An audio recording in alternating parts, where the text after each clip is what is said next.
Finding tension angles and sa physics, no? Ito yung equilibrium, no? Sa tension, meron tayong x component at y component. No? So, yung tension ng vertical component is yung weight times yung angle. Yun yung sa x, yung horizontal component. Pag y, which is yung vertical, yung pababa, weight times 2, weight over 2 times sin theta. Ito yung tinuro sa amin sa physics nung high school.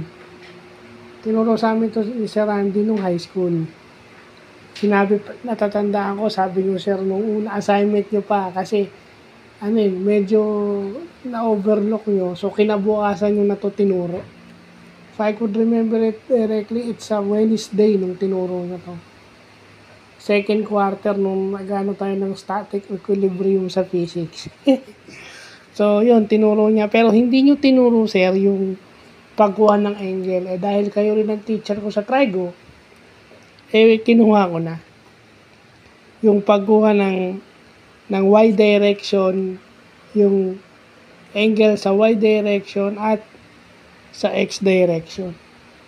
So, makikita natin na yung Cartesian plane o yung x and y plane is pwede mo siyang i-classify sa physics na components of forces. Sinabi mo components of forces, binibreakdown mo yung force into vertical and horizontal components. So, yan na siya. So, yun, since nagta-trigo tayo ngayon, yan. Practical, applications ng trigonometry in the science of physics. Importante yan kasi yung mga bagay na nakabitin, diba? Sa mga bahay natin, may mga bagay tayong nakabitin. So, that's what you call tension. And yung angle affects yung bigat ng object. Kapag hindi sila naka-angle, pag hindi tama yung angle nila, bumibigay sila. So, yun yung importante. Isipin natin ganun ka-importante yung trigo sa buhay natin. Kaya yung sinasabi nyo na hindi importante ang trigonometry, na kung magbi-business kayo, hindi nyo kayo, pag sinabi nyo kayo, nasa, ano bang klaseng business ang meron kayo? Kung kayo,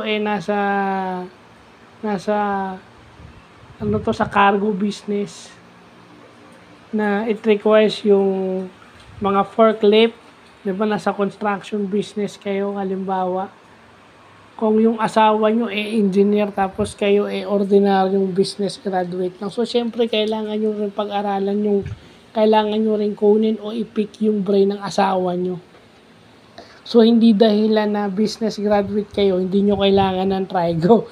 Well, kasi papasok doon kung anong nature ng business meron kayo.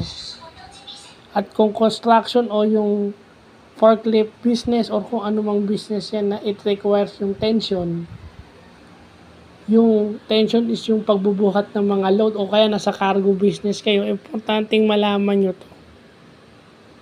Cargo business kayo, di ba?